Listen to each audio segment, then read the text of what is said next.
Hello, listeners, and welcome to part 3 of this mini-series on The Work, a group led by Brother Julius. This is Lisa's story, and in part 1, Lisa talked us through how her mother became involved in the work when Lisa was only young. In part 2, Lisa explored her life growing up in the work. In this segment, Lisa explores the various crimes, scandals, and abuses that happened within the work.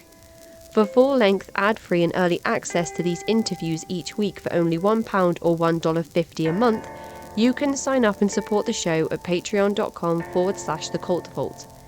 Now, here is Lisa.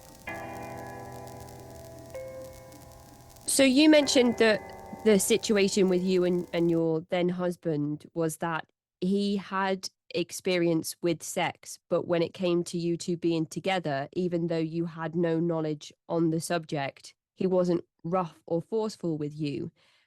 But if a woman's job was to never say no, there's the potential that there were a lot of women who were subjected to abusive situations. I would definitely say that's feasible. Yeah, I mean, Joanne, i.e. the Holy Spirit, we didn't really talk much about her, but she was married to Julius, would have meetings with women about how to keep yourself pretty and clean and please your husband. And, it was all news to me. I learned as I went along, but was never really happy. I hope he never hears this podcast. I don't mean to paint him in a bad light. It's just that we were not a good pair. I mean, he's not even really in my daughter's life right now, but and when we split up, I remember he said to me, meeting you was one of the worst things that ever happened to me. He said to me. And I mean, nobody put a gun to our head to get married. It's just that there was nobody to choose from. And again, Julius would use the uh the Bible verse, it's better to marry than to burn. Like I'm sure that's not really what it's supposed to mean, but you weren't supposed to be lustful. He loved the word lust a lot. He loved the word lust and smut. And the funny thing is, he was full of lust. And he would say that he was demonstrating it. I'm taking on your sin. I'm demonstrating it. That's why he called himself the sinful Messiah. He was above reproach because he was just taking on our sin. And oh, wasn't it a burden? But he wanted to know prurient facts. He wanted to know details of everyone's sex life and if we were happy, if we were pleasing each other. And um I have almost like blackout memories, like moments where I don't recall feeling like a normal wife or being in love or being um the idea wasn't to like in regular life in the world. It's like you get married because you're in love and you have a family and you stay together, ideally because you love being a unit, and that's kind of your life. But in a cult, the family is secondary to the cult, so you're still this little army, but now there's little people involved. And um and I knew on some very deep intrinsic level what that was going to mean, because I knew how I felt as a youngster growing up in this cult, and I knew how it felt to be propositioned. Something in me, again with the nervousness, was just always nervous that this was going to happen to my daughter. And I wasn't ready to leave until 1992 when she was 4. But when I found out that there was abuse going on, I said, oh, hell no, I'm out of here. And I don't care if I burn in hell. And believe me, it wasn't an easy decision to leave. It was harrowing beyond my ability to describe. I literally thought I was like signing my death sentence, but I was not going to let anyone touch her. I found out that a very close person in my life, um, who was about 6, was being molested pretty much under my roof, because my mother-in-law and her arranged marriage husband lived upstairs, and they would babysit this child, and he was sodomizing her. And I'll never forget also that day telling my husband about it, and him roaring furiously in anger and making phone calls and screaming into the phone, and me realizing nothing is going to be done about this. As a matter of fact, he was yelled at, like almost like, well, we'll deal with that, but don't question God. Don't make this about the cult. That's just one depraved person, but that depraved person was never even really kicked out. I mean, I'm surprised he wasn't, well, I shouldn't say, but if I was those parents and knew that was going on, I don't think he'd be around to talk about it. But and he had children too, this man. I mean, everyone had children. It was very rare to not have children because I don't think there was no birth control going on. We had to recruit, you know, everybody was a future member. So when you found out that this situation was taking place, that was kind of like you said that you were already pulling back, but this was sort of like the shelf breaking moment for you, the moment where you were like, this has to stop now. I remember for some reason, like around 1991, 92, that I would suddenly start skipping meetings, that I would suddenly start smoking cigarettes, that I would suddenly want to wear high heels or black. Like these little weird things would come in, which I tried to tamp down. Um, and I felt so rebellious. I felt so evil that one night I was literally driving to a meeting on my own because my husband stayed back to watch the child. And this is another one of those like just pivotal moments where I'm driving along to a meeting and I just drove another direction and I decided of all things to go to a movie. And I remember the movie, it was Driving Miss Daisy, which is one of my favorite movies. And I sat there in a movie theater by myself, like, I don't want to go to a meeting. I want to watch a movie. Like, can you imagine being that age and for the first time, like, this is my radical act of rebellion, right? Seeing Jessica Tandy in a movie. Um, but then feeling so bad about it and going home and like, James, guess what I did? I did, I didn't go. And guess what? I mean, he must have thought I was doing something terrible or like cheating on him or whatever, but he was like, what? I said, I smoked a cigarette. And he said, I sometimes do too, because again, he was very freshly into it. So he still had like vestiges of what we called worldliness. It was a very bad thing to be worldly. That was like a huge uh pejorative to call somebody worldly. But he was starting to rebel too. I could tell he was pulling away. Although we didn't leave together because I think we knew our marriage was also crumbling. So we didn't leave together. I left with her. But the rancor was starting, the rumblings were starting where I didn't want everyone to know, but I was starting to be shunned by people that knew I wasn't going to meetings and that I was questioning. And again, that I was protective of my daughter and that I was just angry. See, I went from fearful to angry all the time because I couldn't believe the injustices. I wanted my husband to make more money. I wanted us to have a better life. I wanted to get a job. Well, I had jobs, but I wanted to maybe have a career someday. I wanted to be educated. I had all these undone things and I gave all those years away. Well, I didn't give them away, they were taken from me.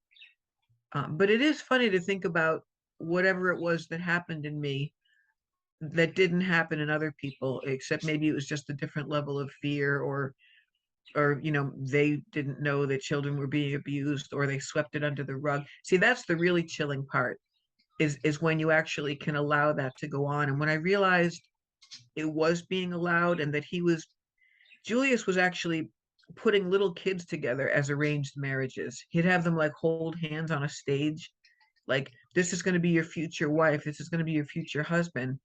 And that might look innocent on the surface or even cute. People in the cult thought it was cute, but you're introducing the idea of marriage to like 7, 8, 9, 10-year olds.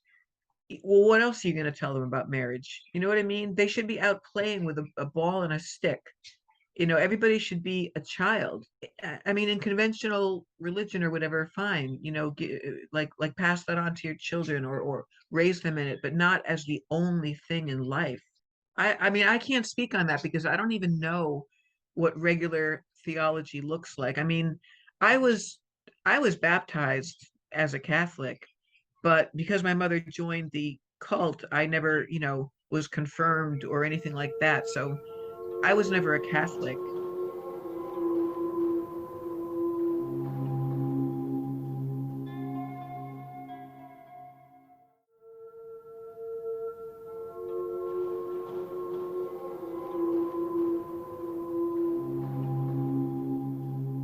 if you were to have had that experience, at least in that way, you would have been able to choose your own name that you could go by if you wanted to, but it wasn't, necessity or essential, or there'd be punishments if you didn't.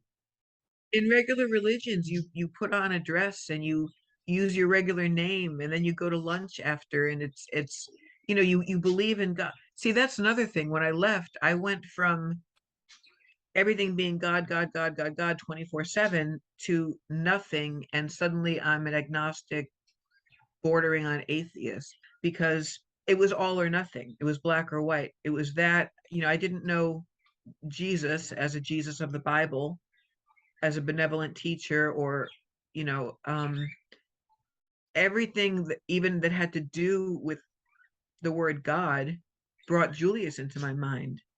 So I mean, really, it was only like several years ago that I was able to find what I wanted to believe and what felt right and fit me. And that was a real process, let me tell you. That almost was, if I can use the word miraculous, to sort of convert my mind into being there is no God. And I mean, nothing against atheists. What do I know? But I know what works for me as far as having some kind of faith compass in my life. Um, but yeah, to go from that, and to go from being immersed in this society, this work, to leaving and having nothing but my daughter. I mean, when I decided to leave, I meant like I left, like with bags of clothing in the back of the car with my daughter's hand in mine, and like, let's go. I was going to ask if it was sort of like a gradual fade out, or if it was a literally like grab your stuff and leave. I felt like I had to flee. Like I really felt like I wasn't just leaving, which was radical enough, when you had the audacity to leave. I felt like I was escaping and fleeing.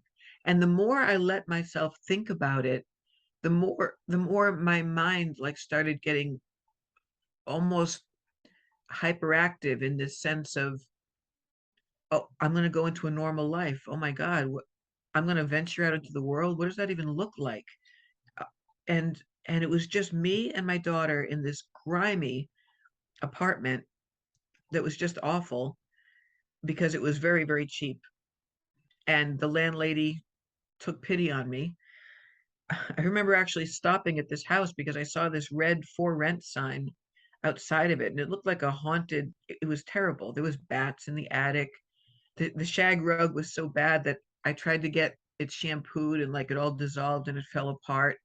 It was from like the 60s or 70s. But I knew that we were safe, that I didn't want anyone to know where we were except her father, and that I had nothing to do at that point with my mother or brother or anybody in the cult. And so I went from that to a whole different life almost overnight. Actually, I would say it was overnight because, again, it was just her and I living together. She wasn't in school yet because she was 4, and I had never worked outside of a cult company. So I was like, well, what do I do?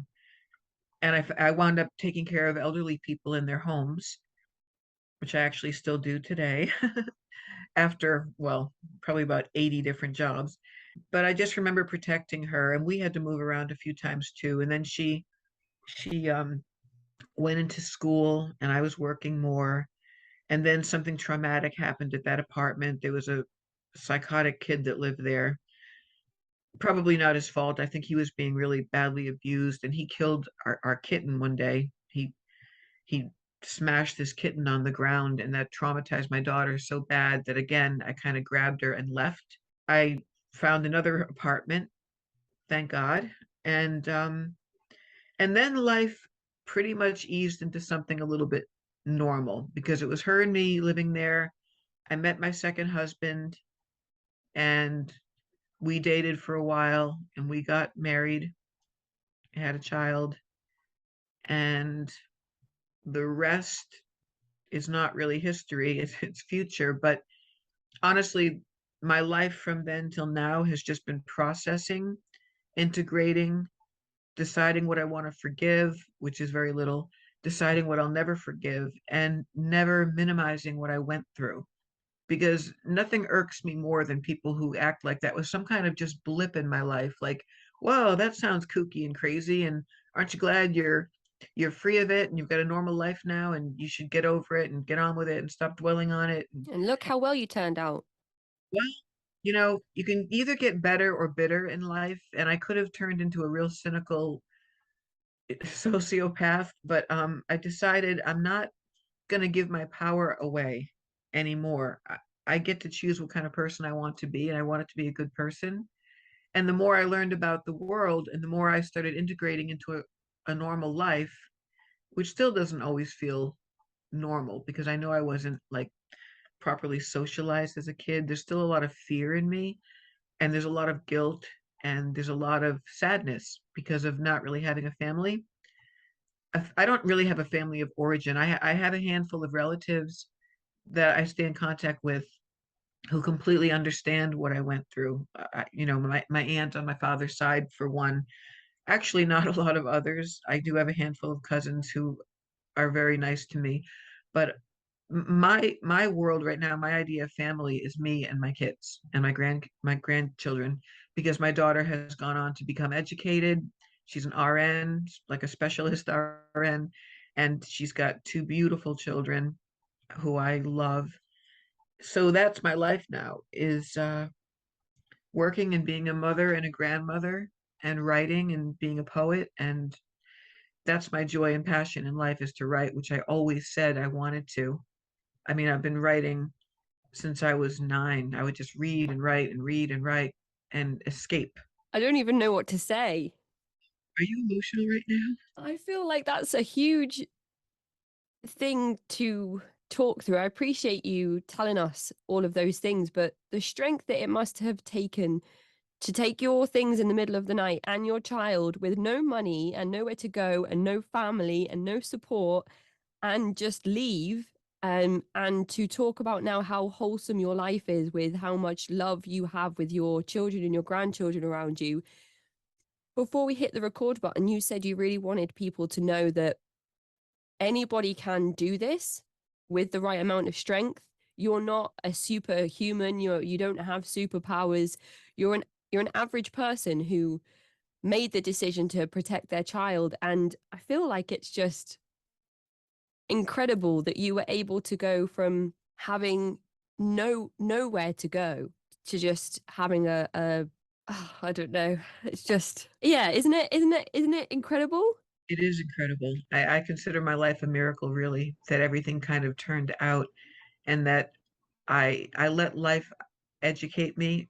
I mean, I still consider myself a high school dropout. I don't even have a diploma, let alone go to college. But I'm an articulate, intelligent person who has a heart full of empathy. Not to blow my own horn, but I'm not a perfect person, but I let love lead me.